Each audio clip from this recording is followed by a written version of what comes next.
We will deliver on another promise. Our New Deal for working people. This Labour Party is proudly pro-business and proudly pro-worker. This Labour government will make work pay. They may sound like they're reading from the same script, but are Labour on the same page when it comes to workers' rights? The Chancellor is desperate to boost growth and is trying to show big business that the UK is the right place to invest. But how will the Labour Party reconcile its pro-business agenda with its historical role as the party of workers? We campaigned as a pro-business party and we will govern as a pro-business party. Because we know we cannot deliver for the British people unless we turn around the low investment, low productivity, low growth economy which we have inherited. And we cannot do that unless we work in partnership with business to bring about the change we need. This mission for investment, for growth, for jobs is why in a few weeks' time, this government will be hosting a major international investment summit, bringing together hundreds of business leaders to send a simple message that after years of instability and uncertainty, Britain is open for business once again. That effort is in danger of being overshadowed, as indeed Labour's whole party conference was by the headlines about ministers taking freebies from party donors and private companies. Now there's potentially an even bigger scandal brewing. Open Democracy have revealed that Labour accepted their largest ever donation, $5.4 million, from a hedge fund registered in the Cayman Islands. Here's the reporter who broke this story, Ethan Schoen, to explain why it matters. This investigation was part of a kind of a broader piece of work that Open Democracy we've spent probably the last 9 months or a year or so on. I think we were interested in, before Labour came to power, and now that they are in power, we were interested in understanding how the kind of how the interests that the party represents have changed in the last couple of years.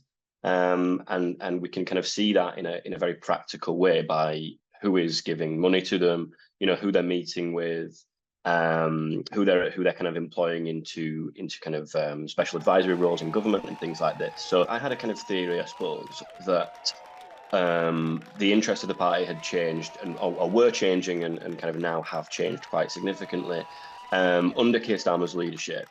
And I suppose we were interested in understanding that partly just because it looked fairly obvious to us and particularly most people in the business community who want to influence politicians. I think it was quite obvious to them that Starmer's government Starmer's party was going to form the next government. And so they became the main target for the vast majority of kind of serious lobbying by various different interest groups. In the last couple of years, since 2022, we've seen a huge amount of money and resources pour into the party from the financial sector. In a historic context, that is kind of unheard of for the trade unions to be not even the main financial contributor to the party, but to be outspent by just one specific interest group. And I think there's almost an assumption sometimes within the media that people don't necessarily kind of fully grasp the intricacies of kind of political donations. Whereas I think in my experience, you know, most readers and most viewers are pretty sharp and they kind of get these things and they understand why they're important. But I also think it comes down to sometimes focusing Westminster journalism is more about personality and it's more about individuals than it is about the broader trends and the broader interest groups that actually really influence the things that a government does. You know, sometimes it's treated a bit like a soap opera rather than, you know, the running of the country. I look at the numbers involved and the scale of those things compared to, you know, a £4 million donation from a hedge fund and 13 million given over the last couple of years. We see that really they're probably not all that significant, or they're perhaps not worthy of the level of coverage that they get. One of Labour's key policy announcements from its party conference is a new package of workers' rights. The bill will start its journey through Parliament next month. One of the key provisions that's likely to be opposed by business is a new proposal to make flexible working the default for all workers starting from day one. We will deliver on another promise, a new deal for working people. with a ban on exploitative zero-hour contracts, an end to fire and rehire, and a minimum wage which takes into account the real cost of living, so that last we will have a genuine living wage in our country. For dignity, for security, for growth, this Labour government will make work pay. That is the Britain we're building. They said we couldn't do it. Some tried to stop it in its tracks. But after years of opposition, we are on the verge of historic legislation. The Conservative Party, they don't like our plan to make work pay. And whilst it's ironic to hear the same people who have been asleep on the job for the last 14 years complain about other people's working practices, it's not just the Tories that Jonathan Reynolds, the Labour Business Secretary, will need to fight against. Even his own Chancellor is yet to be convinced by the benefits of working from home.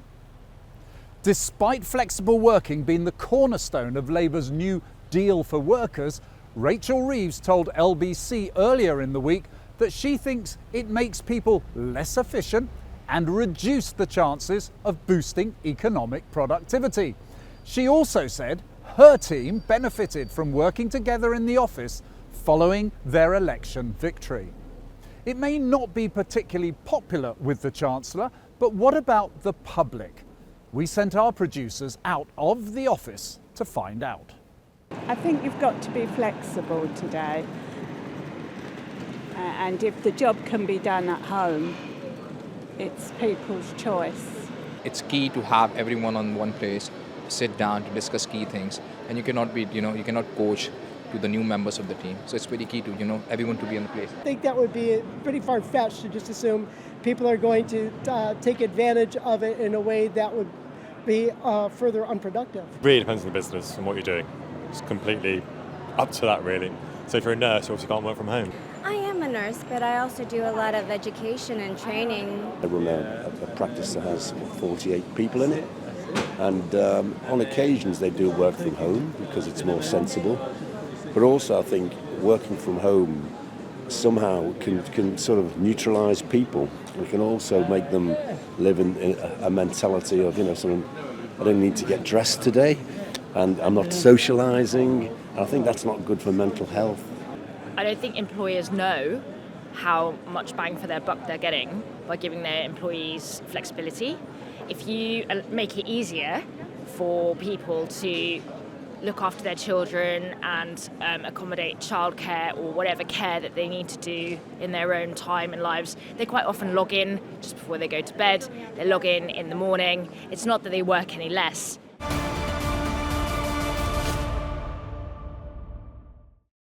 And I'm back in our Millbank studio to discuss this with our panel. Joining me now are former Special Advisor and now Chief of Staff Claire Purcell and the author, journalist and broadcaster Emma Wolfe. Welcome to you both. Emma, let me start with you. As you would have heard from our Vox Pops there with the public, they kind of like the idea in the main for working from home. If it's popular and if it makes employees happier, that's a good thing, isn't it? No, I think working from home is an absolute disaster. I think it's a legacy of lockdown and we need to get rid of it. Just like masks, we need to get rid of it as soon as possible. It maybe makes some employees happy, but it's not making employers happy. It is destroying our productivity, it's destroying the economy, it's destroying town centres. All of the businesses that rely on people coming into town centres, cafes, bars, restaurants are closing down. Even barbers, dry cleaners are closing down. Hang on, aren't they opening up when people go in for a sandwich in their local town as opposed to the Pret-a-Manger on Oxford Street? And the centre of London, the capital city of this country, is absolutely dead. It destroys people's mental health. People are on their own. We are social animals. People are on their own 24 hours a day. That is not what we are. That's not what we're designed to do. We're designed to get together to discuss ideas with people. It destroys creativity. Okay. It destroys corporate camaraderie. It destroys all of that kind of creativeness and fruitfulness that you get when you get people together in meetings, in an office space, talking. I think that you it's a are real an author, you disaster. are a journalist. Yeah. Are you telling me you've never worked from home? Of course I do. I work from home all the time, and in lockdown... Well, it's all right for you, but no one else then? What I'm saying is, in some industries, like freelancing, like being a writer or a journalist, of course, there's lots of working from home. I absolutely love it when I come into the studio, I'm around other people, talking to other people, talking to other adults. It's also fundamentally, Nick, really fundamentally unequal. Certain types, white-collar jobs that we do, you can work from home, you can work from your nice house, and you can run the central heating all day and all of that. There are some jobs, bin men, carers, nurses, people stacking supermarket shelves, the hardest jobs at the lowest pay, you cannot do those jobs from home. And Claire, let me ask you this, you see. If the Chancellor, who's made it pretty clear that she's not a fan of working from home, but she's obviously at odds with the Business Secretary and the Deputy Prime Minister, Angela Rayner. Basically, if they can't agree, why on earth should business trust them that this is the right thing to do to make applying to work from home as the default option? Do you know what? I would listen to businesses more than I would listen Well, they're to not keen on it. the head of government. Well, I mean, some of them are and some of them aren't, and it depends what you're looking for out of your workforce. I work from home 3 days a week. I go into the office 2 days a week, which is absolutely perfect. I still get the creativity and meeting with other people, but actually my productivity on those days is appalling. I can start work at home at 6 o'clock in the morning, which I generally do because my boss is up at really unsociable hours, and I can get a lot of work done before 8 o'clock. I don't then have to sit on a train into London, which is quite often delayed, it is overcrowded, it is expensive. So with all of that lost time, yes, there are some industries which are never going to be able to work from home, but you can't have one rule fitting for everybody. It just doesn't work like that. What do you think, though, about this point that you've got at the very top of government, the Chancellor who kind of said, look at me, everyone came back to the office on my first weekend, it was great, we had team building and it worked. On the same day, the Business Secretary is saying this isn't a really good idea. Who's going to win that tussle? Will it be the Business Secretary and the Deputy Prime Minister, or will it be the Chancellor who gets away and they back off from, if you like, nudging people rather forcibly to working from home? Oh, and I think that's an argument for the internal workings of the Labour Party, and they seem very confused as to what their message is going to be. I think realistically, businesses will make the decision about how their employees attend the office or if they don't. And I think it's up to individuals if they go and work for somebody. Will it be, though, Emma? Because the problem here is we don't actually know for certain what the Labour government are doing, but all the indications are is they're going to say the default assumption is the employee can work from home. Exactly. And why, Nick? Why do Labour always push it too far? So this started out as a kind of a way of addressing, you know, I want workers to have decent pay and decent terms and conditions, of course. But then it becomes workers' rights, basically workers' demands that they can work from home, that they get to set the agenda. And this is what's gone wrong with the economy. And this is why many smaller business owners are struggling, because it's unbalanced, the whole relationship between a boss and the worker. You work for somebody and they pay you to do a job. Therefore, you should set the parameters of that job. This idea that Labour are suggesting that you come in and from day one you get the right, to demand you do have that right now, working from home, but it goes too far. It's like the same thing with children. We started to address children's emotional needs, and suddenly we've got a Labour government who is saying that children can identify as cats and dogs and dinosaurs. We won't go down the road of cats and dogs. But do you see my point? But Claire, there is another point. It goes too far. There is an intrusion element here, but you Tories, you actually changed the law in April of this year, before the general election. Yeah. Now, it's not as strong. It doesn't, if you like, default to the right to work from home. Yeah. But why should any business trust probably a career politician like Jonathan Reynolds, decent chap, but he's done little else except be a politician. The Chancellor of the Exchequer, who's said the other thing, obviously, is more in favour of people working there. She's only worked at the Bank of England. She hasn't run a business. Why should we trust them more than people like Amazon, JP Morgan, the companies that are saying, we want you back in the office. But I think you have to look at the well-being of employees. And whilst I'm not a great supporter of the government, I do think what Jonathan Reynolds had to say was quite interesting. That if you give people the choice, you give people the feeling that they're actually a grown-up and in charge of their time and can be trusted, then actually you get much better work out of them. By demanding, so like Amazon, for example, demanding everybody come back to the office 5 days a week, well, the productivity levels aren't going to be great. We all know that there are people who shirk in the office. They disappear off for a long lunch. They go to the water cooler. But we don't know if they shirk at home, do we? Can we just address the reality? Because I think that's the key. What working from home really is. Well, we all know there's a lot of pottering. There's a lot of putting on the laundry, popping out to the shops, going to that early gym class that might not be so packed as it might be at 6 o'clock. I think, yeah, you get loads done in a short space of time. And arguably, if you can get that work done, and it's different, you're working hard from 6 till 8 and you feel like you've got loads done. I'm the same. I'm a lot more focused when I'm just working in the quiet at home. There's a lot of time wasting that goes on in the office as well. But I think a lot of people working from home are taking the mick. Okay, let me move this on a bit, because we have been speculating a little bit here about what Labour are going to do. Yeah. Claire, help me out here, because we've just seen the back of the Labour Party conference when there was a dearth of policy. We didn't know anything. And what's happened is there's been this vacuum. Now, it could have been a vacuum that has been filled by discussion about policy like we're doing, but it's actually ended up being a vacuum about freebies and frocks. Yeah. You are a chief of staff. You are a former special advisor. How has a new Labour government allowed this to happen over the last few weeks? They have become really complacent. They didn't think it was a big issue. So their comms team have just sort of gone, oh, I don't know, this is all a bit tricky, let's just leave it and it will die down. And the problem is that when you have a scandal like the freebies, like tickets or, for concerts or whatever it is, if you don't shut that down, then you just create this vacuum and everybody fills it. And I think that either they've not got some experienced people in there, sometimes I feel it's just as if they don't care.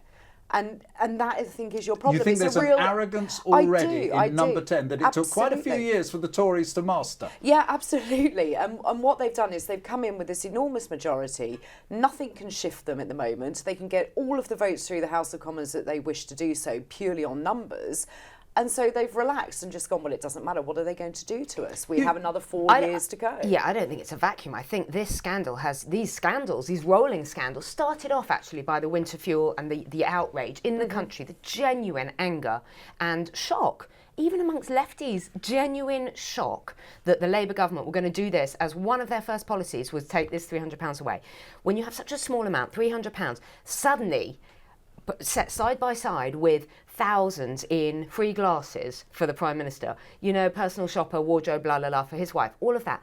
I think that they weren't prepared. I think they just weren't prepared to be in government. Their whole kind of operation apparently hasn't really been up to scratch. They don't really know what they're doing in Number 10 in terms of communications. They've got Sue Gray, Chief of Staff. She's also mired in various possible, potential controversial issues. Yeah. And it just feels as though they've never said, you know what, this is going to get bigger and bigger. Even in the last few days, we've been hearing about the apparently money being paid for the accommodation for Sir Keir Starmer's son. Things like that, which is just these rolling things are coming out here, there and everywhere. No one has sat down and gone, okay, so what's missing, Claire, in your view? Has he got to change people at the top? It's a bit early. It'd be a bit of a crisis to do that. I'm not sure if it's necessarily changing people. I think it's changing the attitude.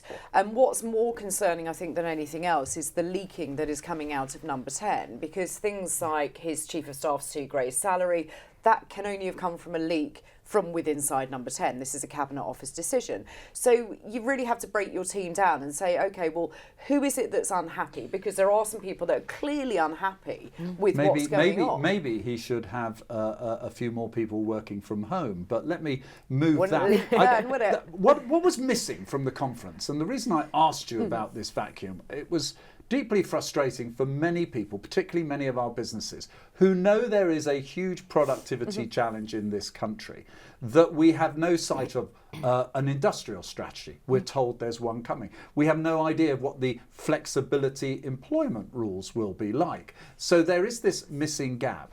Let me ask you about the approach to flexibility, first of all, Claire, in employment. Do you think that can make a significant contribution to narrowing the productivity gap that this, or the poor productivity that this country has enjoyed over 10 years, well, last 20 years?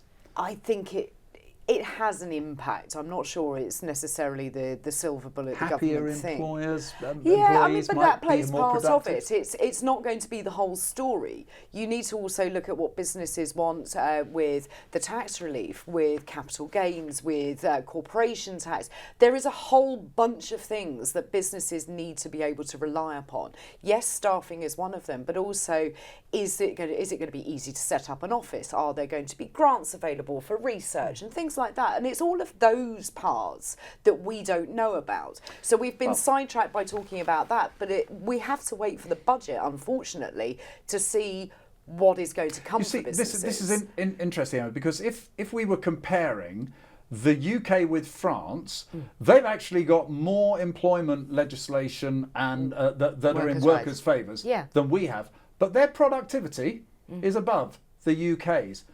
It's an odd dilemma, isn't it? To me, it either suggests that flexible working has nothing to do with productivity, or we're missing a trick. I think we're missing a trick. I think that flexible working, as you say, it may help, but I think mostly those employees who are in those discussions with their employers are probably already working in a sort of 3 days, 2 days kind of balance. They're probably having those discussions. Yeah. I think it goes deeper than that. I think it's about getting the thousands of young people into training, into work, really boosting the economy. And the thing that frustrates me about the Labour conference is that you heard Rachel Reeves standing up, saying all the right things, but there's no policy behind it. That was the vacuum. Where are the policies? How are we going to talk about, where is the industrial strategy? How are we going to boost the economy? It's kind of, she's saying the right things. Is that all because of the budget, Claire, that they daren't do a thing until the budget's announced? Yeah, I think a lot of it is down to that. I mean, they've handled it so badly because you could put out some policy ideas, you could have discussions around what strategies you're going to bring forward. But unfortunately, until you've got the budget, until we have seen what they want to spend and where, you cannot have anything costed going out there. And all governments will come a cropper with this. And the Conservative government would also have the same problem, is if you don't have your budget, you can't say we are going to prioritise this spending over this spending because you don't know what you're dealing with. Well, they're going to have an investment conference, we're told, which I'm assuming a conference is substitute for action. Do these conferences work? You get the big leaders. Rishi Sunak had the big AI conference, and actually it kind of kicked off this country, it put them on the map for AI. Is actually a conference on investment a good idea? No, I don't think another conference is the way to go. Not bringing big investors? More money wasted on accommodation and travel and all, getting the big wigs in the room. I honestly don't. I do think it's more fundamental and more boring than that. I think it's about getting young people back into work, really kick-starting the economy, getting young people launched on careers that are going to carry on. Then you cut the benefits bill. That's the way to boost the economy of this country. It's moribund. Yeah. Finally, Claire, let me explore this with you though, because flexible working, it brings us right back to where we started. Emma wants to get young people into work. 95% of our businesses in this country are small businesses in the private sector, and many of them employ less than 50 people. If now workers' rights and full protections come in from day one, that's going to discourage small businesses from taking that big leap of taking people on, because they want to know that the idea, you used to have a probation period where you could find out if they were any good or freeloaders or actually brilliant workers. That's gone. I'd be very wary of taking someone on. It's going to hurt, isn't it? Yes, it is. And I think that is a real problem. If you're suggesting from day one you have a full set of rights, and people are going to be employed for life in that respect, whether they're good at the job or not, and that is no good for business. They need to have the flexibility to choose the right person. Now, it may be that person isn't right for the job, the company isn't right for that person, but equally both parties should have that opportunity to be able to walk away. And I think by forcing employers to take on people, and irrespective of whether they're good enough, pay them for a job that they're not going to do properly, I think is the way of ruin. I really, really do. I mean, what about apprentices and what apprenticeships? Well, Keir Starmer's apprenticeships. formed, And he's put new impetus behind apprenticeships, in fairness to Keir Starmer. Yes, That's a good thing. Well, we hear that, but we also have Angela Rayner saying frightening things about workers' rights and how, the worker... And I think you're absolutely... What's frightening about what Angela Rayner said? I think it's really terrifying for smaller businesses to think that you take someone on and suddenly you're liable for all of these costs that you would... It was totally normal back in the day when I started work. It was totally normal that you would work somewhere for 3 months on a lower salary, and sometimes it did work and sometimes it didn't. And that was a genuine, on both sides, that was genuinely the boss and the worker and the employee finding out whether it was a good fit, whether they were learning, whether they were progressing, and usually it worked. But that probation period is totally normal. The idea that you go in and from day one you have all these rights, it's very, very challenging for smaller business owners. Well, and we need those people to be growing the economy. Well, we'll be back again. I'm here on Westminster Watch, I'm sure, discussing this as we see things unfold. Most likely after the budget. Claire Purcell, Chief of Staff, former Special Advisor to Conservative Government, and Emma Worth, author, broadcaster and journalist who has worked from home. Thanks very much indeed for joining us. Indeed, thanks again to all my guests for joining me. And don't forget to subscribe to the TRT World YouTube channel for more lively debate and conversation. But for now, from me and all the team here, goodbye and thank you for watching.